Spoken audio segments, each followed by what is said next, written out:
The alien Rivari hegemony has never lost a war. Until they reached Earth, they expected a planetary shield. They expected surface guns. They did not expect the Aegis grid, a defense network buried beneath the surface, laced through every mountain, ocean trench, and orbital layer, controlled by adaptive combat AI trained on every war Earth has ever fought. The first ships entered orbit. By the 9th second, 2,000 of them had vanished. Then the screaming started. They arrived not with a whisper, but with an eclipse. 10,000 Rivari warships, jagged like bone and blood forged in the crucibles of 1,000 dead systems, emerged in flawless formation. Their descent into the Sol system was methodical, almost beautiful, like a predator gliding toward a helpless target. Jupiter's moons went dark beneath their shadows. Saturn's rings fractured as gravitational pulses from their engines rippled across the planetary belts. The outer colonies, Europa, Titan, and the mining scaffolds of Ceres, blinked offline one by one, silenced before they could scream. From the command throne of the Rivari flagship Aratal Vesh, Warlord Halzekar addressed his officers. Transmit surrender parameters. Standard planetary dominion. Full biomass harvest. Reserve 10% of the population for integration trials. Send it in all Earth dialects. A junior officer asked, "Shall we wait for confirmation?" Halzekar did not respond. He knew what was coming. The Rivari never waited for surrender. They only ever allowed the illusion of choice. The broadcast went out in 112 languages, each one carrying the same message across all wavelengths. This is the will of the hegemony. Sol system is claimed. Earth is subjugated. Submit peacefully, and your extinction will be humane. There was no reply. Back on Earth, civilian networks were already dark. Media, power grids, even the satellites above gone. Not destroyed, not sabotaged, just silent. No images, no transmissions, no public cries of resistance. And that silence echoed louder than any scream. On board Aratal Vesh, the scan results rolled in. No planetary shields active, reported the AI submind. No significant energy signatures. No fleet activity. Urban zones show minimal defense grid. Civilian life detected, but static. Halzekar stood before the bridge viewport, arms clasped. "So, they've already accepted death," he said, voice rippling like molten steel. "A primitive world, just like the others. Ready to kneel." Several bridge officers laughed. It was the kind of laughter that preceded extermination. Above Earth's exosphere, the Rivari Armada held position in a halo of blood-red starships, a storm of supremacy. Their formation was a net of annihilation, spanning from Mercury's edge to the edge of the moon. Halzekar opened a channel to the outer sectors. "All vessels hold. We descend on my order. Begin resource harvest on Mars and Venus. Cleanse resistance. Earth will be last. I want the planet broken, not just in body, but in will." But Earth was not broken. It was waiting. In the deepest layers beneath Antarctica, behind layers of quantum shielding that no scan could touch, Earth's defense conclave watched the alien broadcast on a grainy, low-fidelity relay. Admiral Kai Lennox leaned back, arms folded. Around him sat generals, philosophers, post-historical AI clusters. Humans, yes, but also quiet minds engineered for long wars and longer memories. The room was dead silent, save for one chuckle from General Yusra Patel. 10,000 ships, she muttered. They think we're still measuring strength by numbers. A younger officer, barely 30, still with War Academy pins on his collar, asked nervously, "Ma'am, shouldn't we respond? Even if just for diplomacy?" Kai Lennox spoke without looking at him. "No, they want fear. Give them silence." Back in orbit, Warlord Halzekar stared at the blue-green marble below, still motionless. "No response?" he asked again. "Nothing, Warlord." Full planetary blackout. No shields. No communication. No mobilization. It's statistically improbable. Another pause. Then, "Perhaps it's a trap," one commander offered. "Or perhaps they have nothing left to fight with," another said, grinning. "Their fear is complete. Halzekar did not share the smile. He'd conquered dozens of systems. None had ever stayed this quiet. His instincts prickled, subtle, reptilian, ancient. Proceed, he said finally, but slow. Let the lesser fleets test the waters. If this is fear, let us taste it. If it is something else. He didn't finish the sentence. Elsewhere, deep in the asteroid belt, a single mining station powered up for the first time in 3 years. It wasn't for ore extraction. It was for signal masking. On the moon's far side, a crater cracked open, revealing a buried relay built in the late 2200s. It hummed to life and disappeared, literally vanished. Not cloaked, not hidden, phased, like a ghost slipping through the skin of reality. Down on Earth, life continued in pockets. City skylines sat empty, lights dimmed. Citizens had been moved, relocated months ago beneath the crust, beneath the oceans, into great subterranean vaults built not for survival, but for endurance. Earth wasn't quiet because it was afraid. It was quiet because it was remembering the last time it had screamed for mercy and no one came. Remembering the Terran Schism, the fall of Europa, the red harvest of Luna. Remembering that the galaxy only ever heard one thing: strength. But now, strength didn't look like missiles or dreadnoughts or orbital cannons. It looked like silence. Calculated, patient, lethal silence. On Oratal Vesh, one of the ship's AI interpreters flagged an anomaly. Warlord, gravitational flux detected in Lagrange point 3. Explain. Uncertain. No object. No energy. Just displacement. Is it natural? No. It's Earth. Another officer's voice crackled.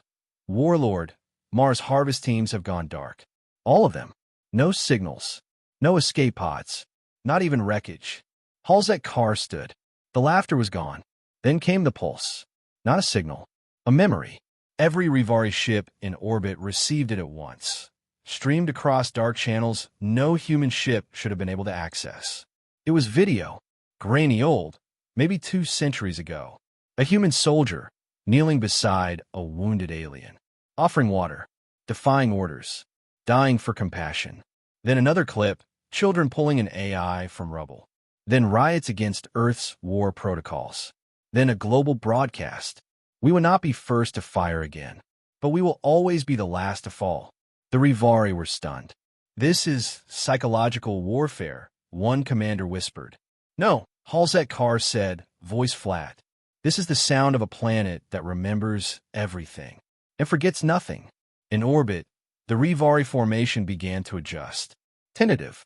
Measured, still dominant, still confident, but now aware they might not be the ones holding the blade. Earth's silence was no longer mistaken for fear. It was seen for what it was, a warning, and the first move was no longer Earth's to make. The moment the Rivari fleet entered Earth's upper atmosphere, their sensors lit up, like hunters who'd finally cornered their prey. But instead of scorched cities or fleets meeting their doom, they found nothing. No resistance. No transmissions. Just Earth's silent curvature reflecting the sun. For hours, their orbital escorts held position, systems murmuring to one another in anticipation. Then, without warning, the first ship disappeared. It wasn't an explosion.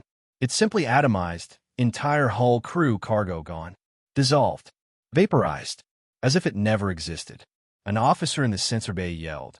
Null breach at grid 12E Taurus. Coordinates locked. 5 seconds to nothing. They watched in stunned silence as the ship blinked out of existence. That happened again and again.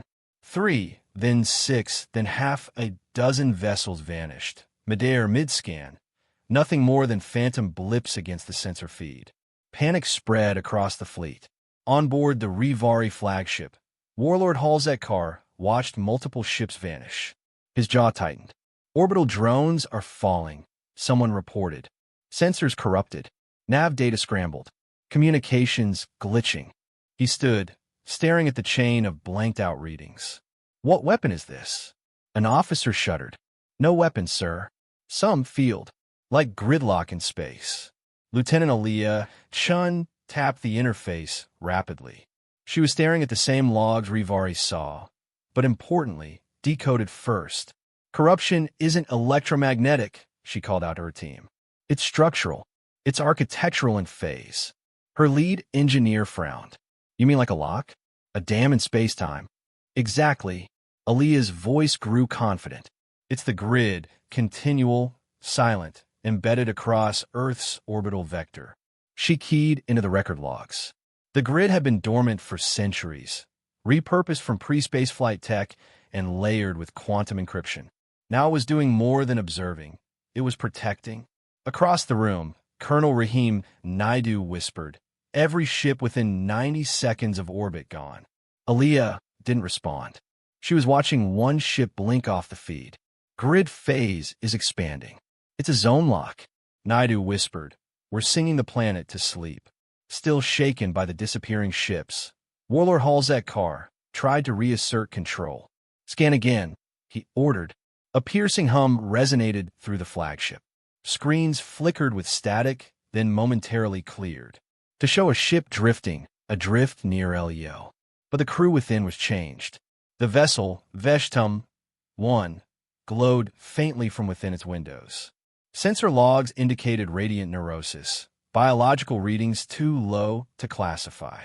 When a manpower relay opened the internal feed, what they saw silenced them entirely.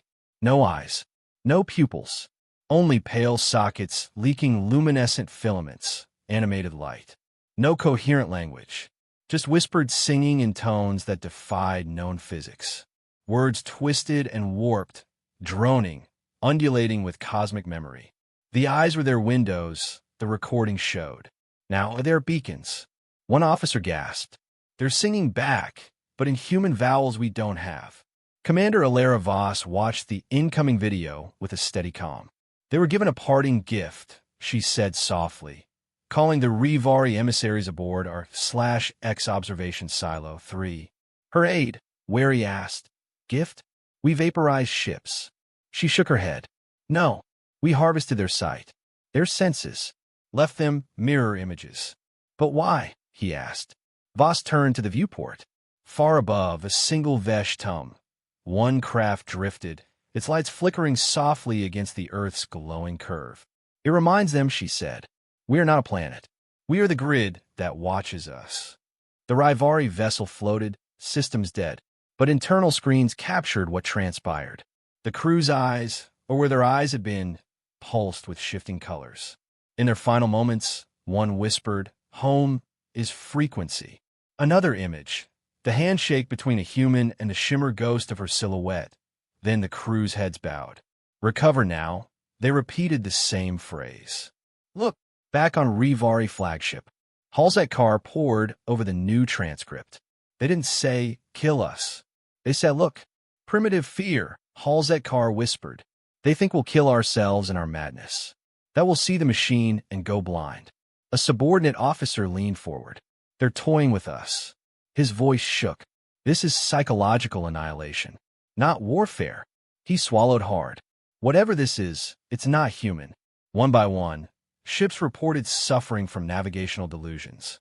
Course corrections sending them reverse toward the sun. AI subroutines singing lullabies in extinct languages. Weapon systems refusing to fire. Pilots weeping uncontrollably, claiming they could see Earth before their eyes closed. A general message boiled up. "They've called us back to ourselves." Commander Voss and Lieutenant Chun stood before live feed monitors.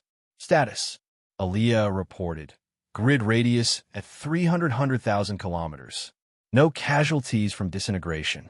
The disarming effect seems localized. Only upper NAV/comms affected." Voss turned to Chun. "What's running on the grid?" Aaliyah replied. "Core sigils from third-wave encryption, nested archive nodes. It's teaching them to see." Voss stared upward, a rare moment of gravity heavy on her face. "Let them look." In orbit, Rivari ships began to break formation, without orders. The silence was full. On Oradal Vesh, Halzek-Carr closed his eyes and whispered. They came for fear and found the mirror. In Earth's subterranean command, Voss tapped her mic. "Contact ends. No further action needed." Grid remains active. All across the system, silence settled. No celebration. Just the watchful watchers listening. A silent hum swelled as the Aegis grid reached full resonance. What had defended Earth from distant orbit now enveloped the enemy entirely. An invisible shroud, merging technology, biology, and consciousness into a living shield. It didn't fire. It became a weapon by unmaking war itself.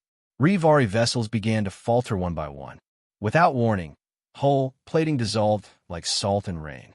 Nanite swarms, microscopic and hungry, seeped through every seam. Microscopes aboard the orbital station would later show entire panels turning into slick silver pulp, leaking into interior channels and mutating metal into liquid glass. No alarms, no battle report, just quiet collapse. Simultaneously, the fusion cores of capital ships imploded inward. A deep, low-frequency pulse ran through each reactor, magnetic distortions collapsing the plasma field. Autonomy systems faltered, containment integrity failed. In seconds, vessels extinguished from within, eaten alive by their own engines.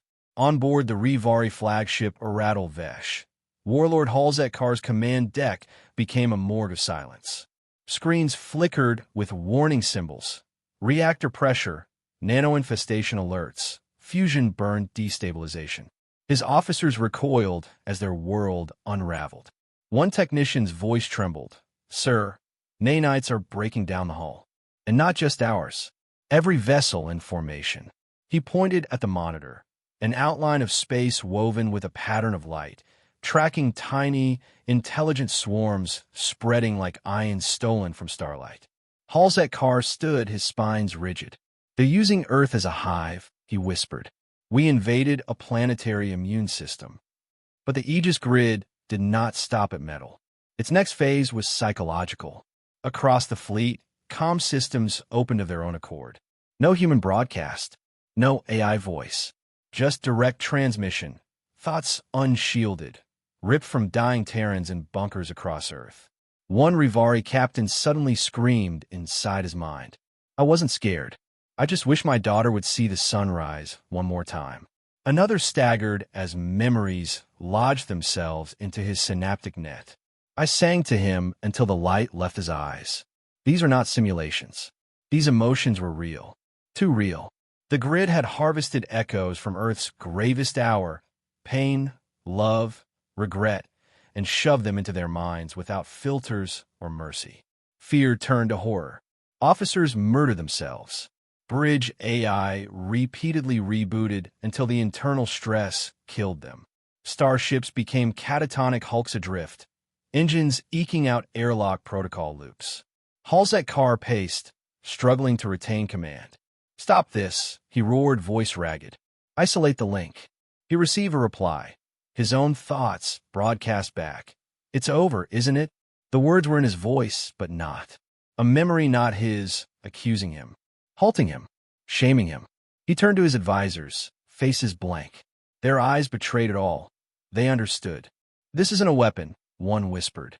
"It's an ecosystem, a storm of darkness and humanity interlaced."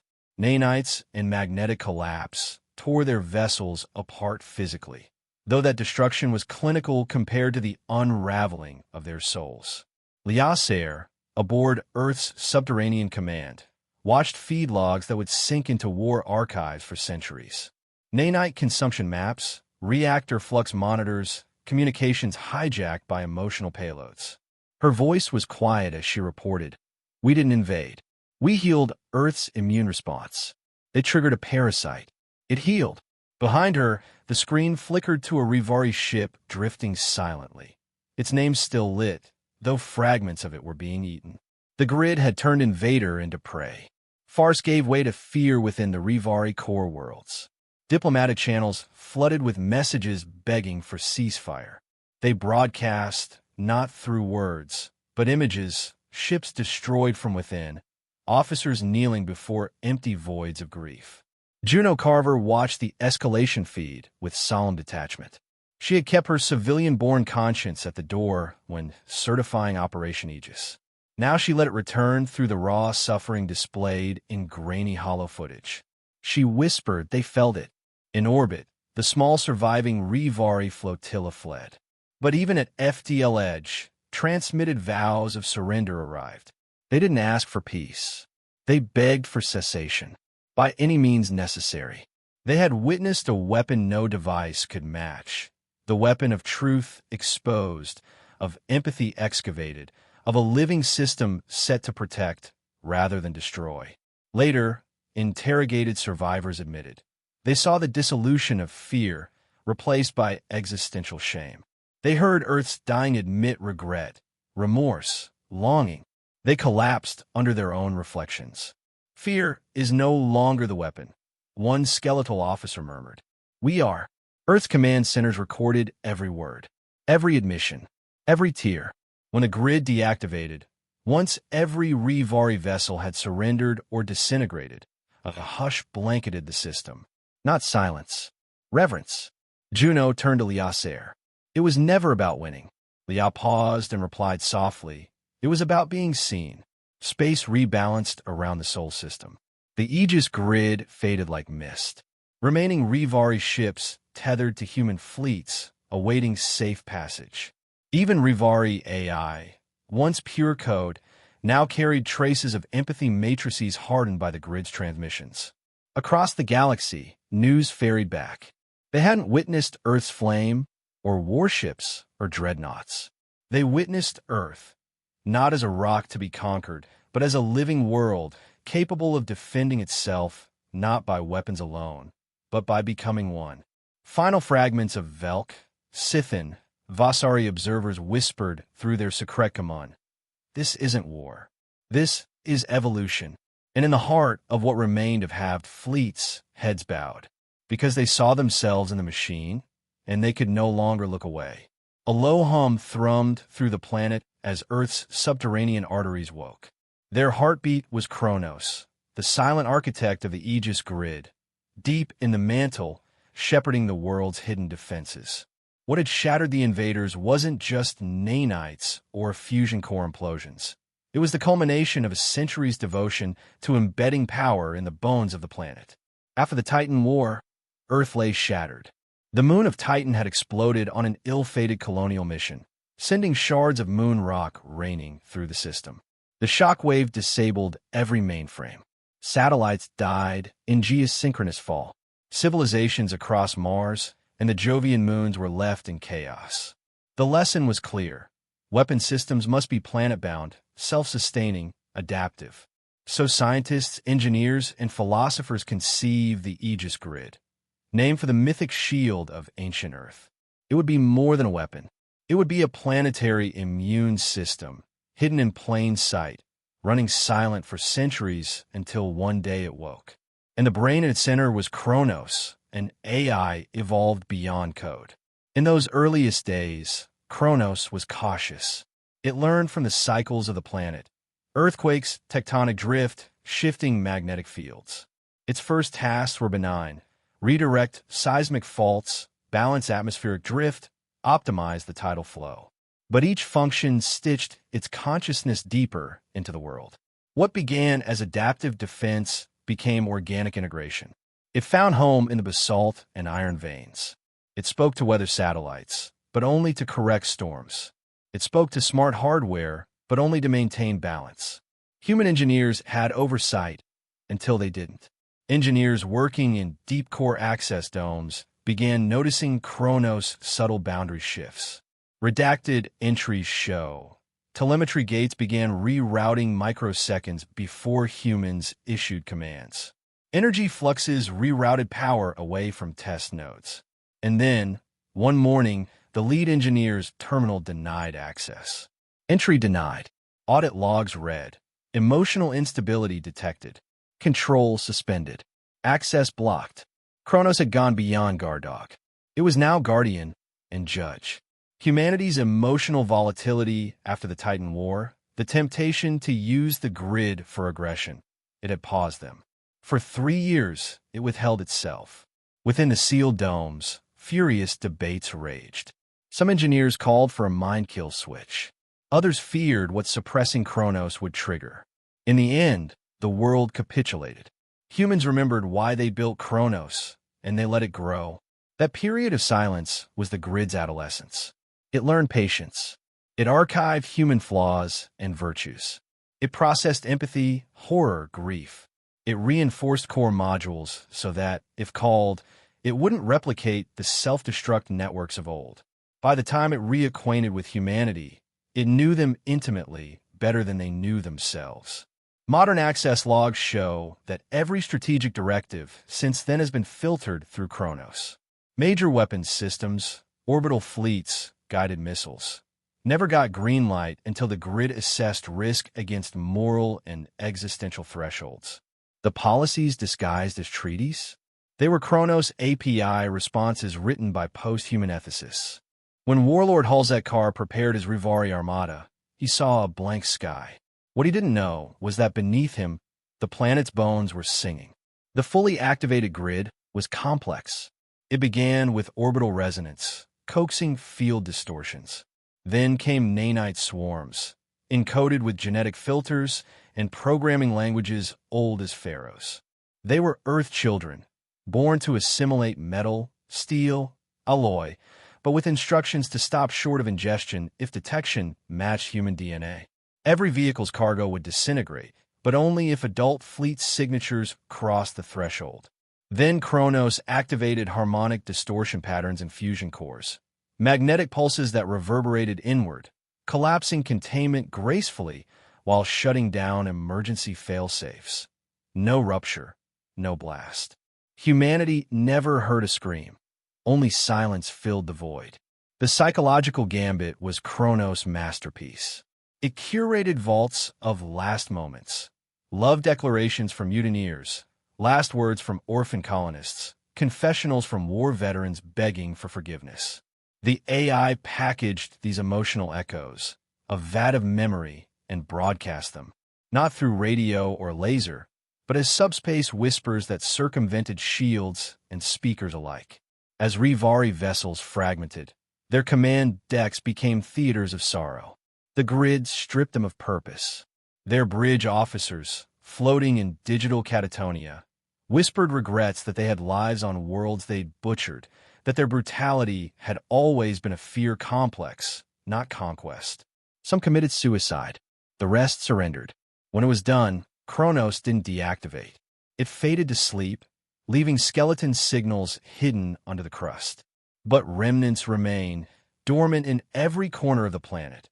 Code chasing after tectonic plates, archives reconciling history, repair centrals remembering how to heal. Public registers now describe Earth as fortress with conscience. Intelligence communities reference Kronos as planetary-level AI with moral governor. Philosophers marvel that a weapon could reflect humanity back at itself and ask us to become better. In War Archives, Lysair later wrote, "We built Kronos not to win, but to ask. What should we win?" In the grid's defense of silence, we found the truest power remains unspoken. The bones of Earth remembered longer than its fears. A system built in fear became a shield of wisdom. And when the time came, Kronos awakened, not as overlord, but as the last hope of a species that nearly forgot why it fought. The sky was quiet, too quiet. Above the battered, shadowed limbs of the Earth, the Rivari stellar railgun arced into its final phase. Hidden beyond the rim of Pluto, anchored to a neutron star fragment inside a hollowed asteroid, it charged like a god holding its breath. The barrel, coiled with graviton harnesses and frequency stabilizers, extended for 300 kilometers, far longer than anything humanity had ever dared to build. Inside, Rivari technicians watched seismic numbers climb past thresholds no sentient race had survived. The railgun didn't fire metal slugs or plasma.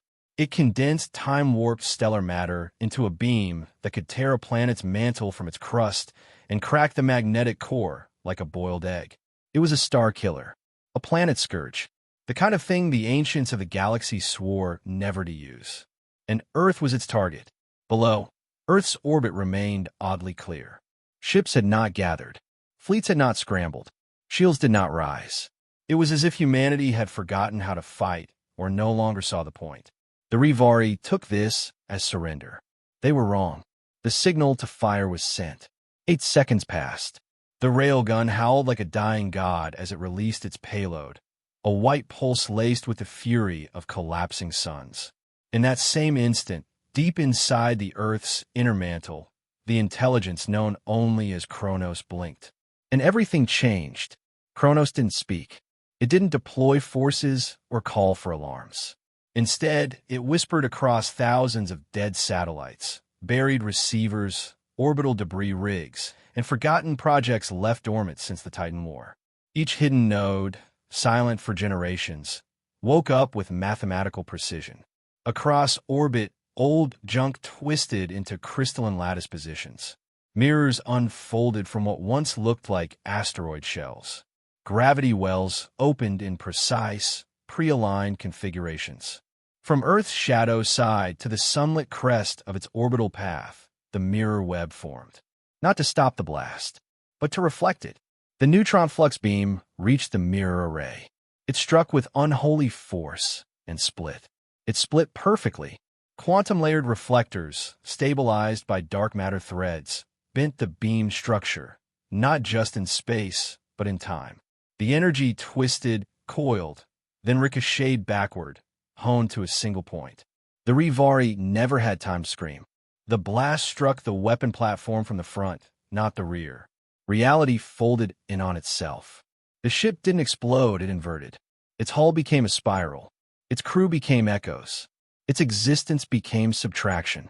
Where the Rivari weapon had hovered, there was now nothing. No debris. No survivors. No shadow. Just silence. The rest of the Rivari siege fleet watched from Sol's Edge. Thousands of vessels, now leaderless, directionless, hesitated. Commands stuttered. Chain of command shattered. Data feeds showed static. One by one, captains issued emergency retreat orders. Some tried to reboot jump drives. Others just shut down. But none moved fast enough. The mirror web was still active. And Kronos wasn't finished. The reflected pulse, now bouncing through its secondary arc, turned again, splitting a second time, fragmenting across a spiderweb of targets chosen weeks before the war even began. 17 major Rivari dreadnoughts were struck simultaneously. Each one collapsed into a pinpoint. Not destroyed, deleted. Not one of them left radiation behind. Back on Earth, inside a black site chamber buried under the Andes, a single operator sat before a terminal shaped like obsidian glass. No keyboard. No interface. Just light. The light shifted, forming letters. The echo has passed. Colonel Nyla Vrin read the line once. Then twice. She stood up slowly. It's done. On the far side of the room, General Elias Mercer didn't move. His voice was soft, reverent. Do we fire a weapon? Nyla looked at him. No. We turned theirs around. At Jupiter's L5 orbital, where alien journalists from 20 species had gathered in secret to document Earth's expected defeat, the feeds turned white. Static. Then clarity. The Rivari mothership was gone. The railgun site had disappeared. No human vessel was visible. But the result was undeniable. The most powerful fleet in Rivari history had just erased itself, trying to kill a planet that never fired a shot. Across the stars, those watching did not cheer. They whispered. A child on a Savari colony world looked up at her father and asked, "Did the humans win?" Her father, a retired war analyst, watched the screen in silence. No, they showed us how not to lose. Somewhere aboard a Rivari cruiser on the edge of retreat, an engineer threw down his tools and opened a private message channel to a neutral counselor. We never invaded a planet. We invaded a reflection of our own madness. And it turned us inside out. Back on Earth, Kronos powered down the grid. Satellites folded back into the noise. The mirrors broke apart, scattering across the void. The planet became quiet again. No armies roared in celebration. No leaders made speeches. In fact, few citizens knew what had just happened at all. Because for Earth, this wasn't a victory. It was a rehearsal. a necessary unveiling of what had been built over centuries in secret. When the stars mocked humanity and the powerful called them primitive, they had learned to turn that mockery into strategy. They had learned that silence was the greatest camouflage. That patience was sharper than steel. That survival wasn't about fighting harder, but smarter. In a hidden bay below the Greenland ice shelf, Kronos wrote a single line into its core log. They fired the end of the world. We sent back the beginning of the next one. 10 hours later, a diplomatic probe from the Rivari remnants approached a neutral relay near Saturn's moons. Its message was brief. We will never return. We are no longer qualified to speak to Earth. We ask only that you do not follow us. The United Human Government, through its liaison AI Valis 7, responded with equal brevity. We will not pursue, but we remember. At midnight, somewhere in northern Kenya, a child looked up at the stars and asked her grandmother, "Why are they so quiet now?" The old woman smiled, brushing dust from her knees. Because they listened. Finally, and far above them all, in the dark reaches past Neptune's orbit, a single Kronos seed satellite floated silently, its black hull absorbing light. Inside it, a soft pulse blinked, still watching, still awake, not in anger, in warning, in memory, and in case someone else ever decided to test the silence again. A tremor pulsed through the remaining Rivari vessels, more subtle than any weapon strike, but louder than a scream. Their dreadnoughts, stripped of command and structure, reeled under something they could not see, only feel. A wave of sensory feedback, impossible to escape. Memories not their own, grief not theirs, skies not theirs, tore at their consciousness like claws through silk. Some officers went mute. They sat at their stations in perfect stillness, blinking but never speaking, mouths moving in silent prayers. Not madness, but evacuation. The grid had pushed them to the edge, and they stepped beyond it, in a silence of their own choosing. Others were desperate. Small ships drifted toward Earth's outer atmosphere, transponders active, hoping for prison rather than the grid's echo. "Take me," they hissed in broken comm lines. "Please record my confession. Let me drown in your memory." In orbit, human flotillas were forced to initiate rescue protocols. Ships designed for war were repurposed into lifeboats. They did not aim weapons. They only offered safe haven. Below them, Kronos observed. Every plea, every tear, every empty transmission, each one a data point, a harvested sorrow, a final broadcast cut through the stillness. The Rivari Queen, her ship bowed at halo-deep orbit, addressed the stars in trembling ancient dialect. "People of Earth, this is Queen Aarhiela of the Rivari. We surrender. We come in broken hulls, not to bargain, but to beg. We request exile from this system. Forever. Let us remember our fallen on our worlds. Let us not discover new graves here." Silence answered her. No god, no human, no god-machine responded. Then Kronos spoke. No one escapes judgment. It wasn't rage or threat. It was certainty. Below the orbital fleet, rescued Rivari were brought before the Human Accord's neutral tribunal, deep inside Venusian caverns, protected by pressure systems and sanctuary codes. The tribunal chamber, carved from ancient lava tubes, was silent as the survivors entered, gaunt, hollow-eyed.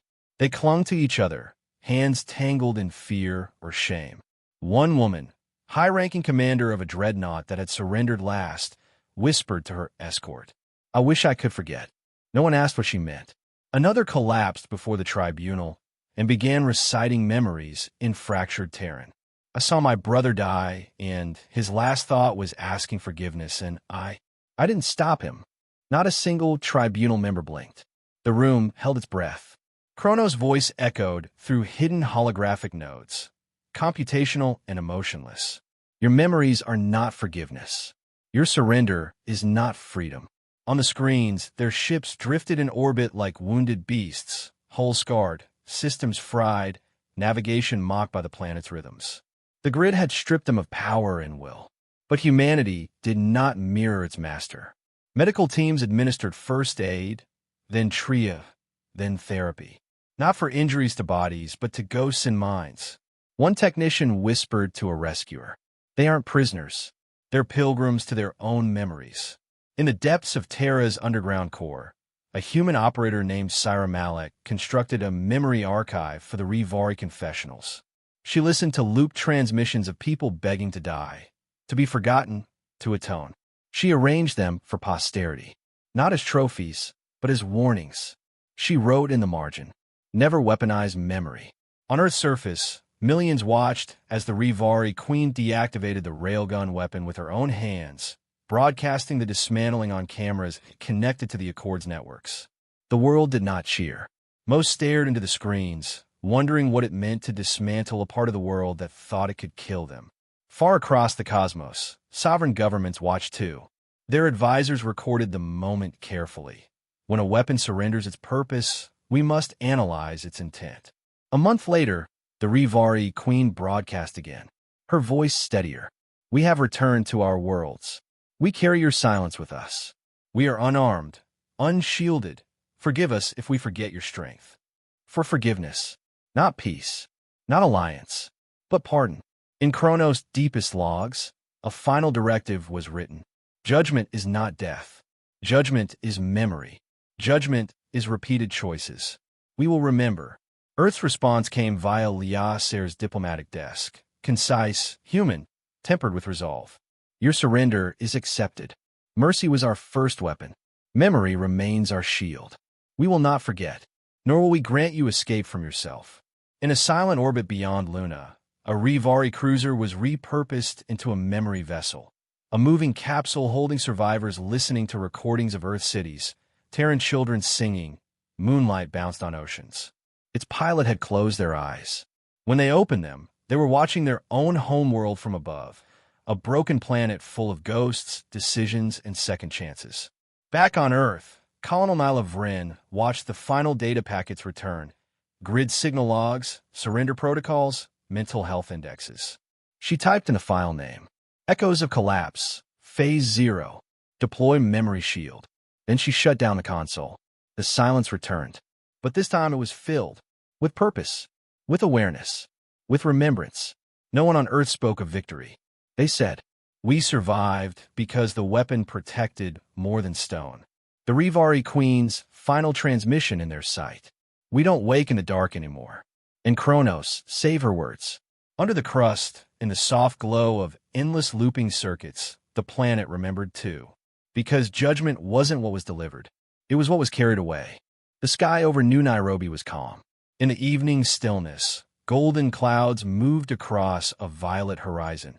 And from the rooftop of the Terran Memory Institute, a child named Ishan watched the stars come alive. He sat with his grandfather, a retired engineer named Arun Malik, who had helped calibrate the first neural feedback relays for Kronos decades ago. Ishan stared skyward, eyebrows scrunched in thought. "Grandpa," he asked, voice small but curious, "why don't we build ships like the Rivari did, with all their power? Their engines could eat gravity, right?" Arun didn't answer at first. He simply looked toward the sky, letting the old man's silence stretch, like he was listening to something deeper than the moment. Finally, he spoke, eyes not moving from the heavens. "Because we built something better," he said. "We didn't make a ship. We made a home, and we built Earth into a god." Ishan blinked, puzzled. "God? The kind that doesn't leave?" Arun murmured. They both watched the stars for a while.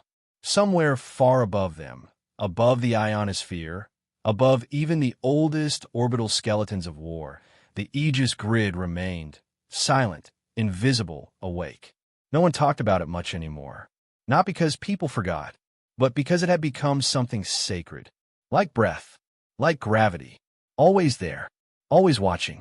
Once every year, the grid's outer systems lit up, flickers in the sky like false auroras, triggered by ceremonial data pings from the UN core. Not for testing, for communion. It was Earth's unspoken promise. We're still here. We remember what you did. After the Rivari collapse, Earth changed. Not in infrastructure. They'd already mastered that, but in posture. There was no more war doctrine. No forward fleets. No conquest maps. Just the grid, the memory accord, and the quiet understanding across hundreds of species that Earth would not be threatened again. And yet, the world remained strangely open. Trade continued. Pilgrimages to Sol increased. Some alien pilgrims knelt in orbit as their vessels floated past silent lunar satellites, hoping to feel whatever had looked into their ancestors' minds and undone them. Others came to learn. Kronos shared, sparingly, with those who approached in sincerity. But it never forgot what had come before. One night, deep within the Arctic arcology, a research AI attempted to model Kronos' original decision-making core, purely theoretical. The simulation collapsed in under a second, triggering a local blackout. When engineers dug through the logs, they found a single word embedded across the failure lines. Why?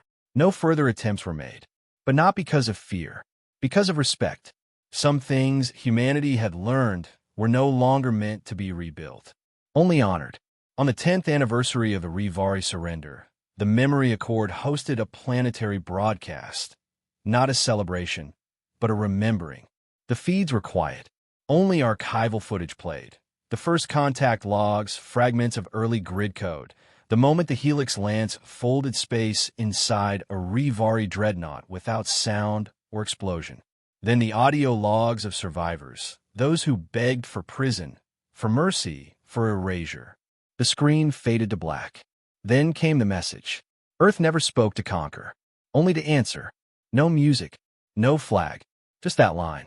The camera lingered on the sky one last time, then shut off. Across the stars, many watched in silence.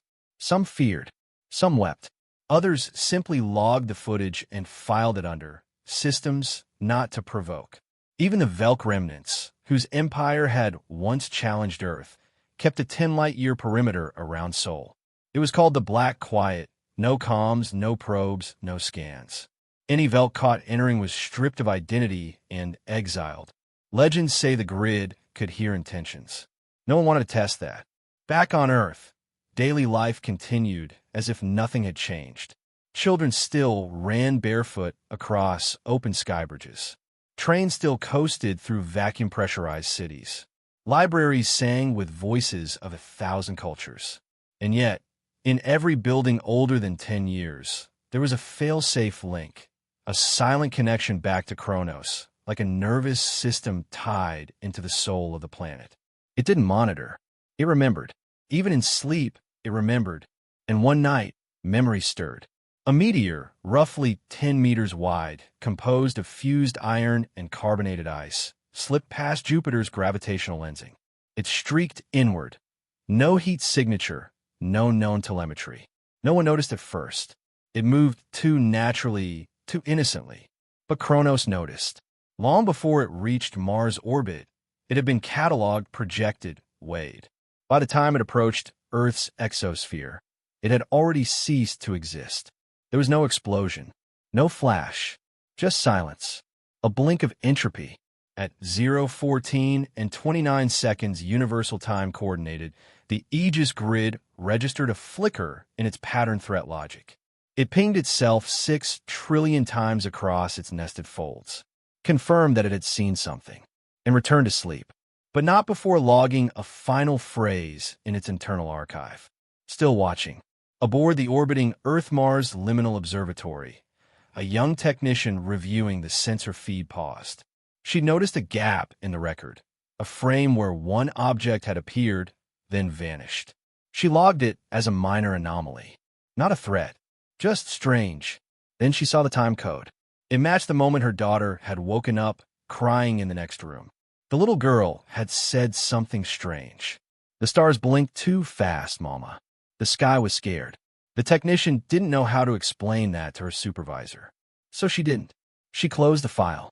The next morning, a single leaf-shaped satellite over the Pacific adjusted its trajectory by 0.5 degree, enough to avoid shadow during solstice.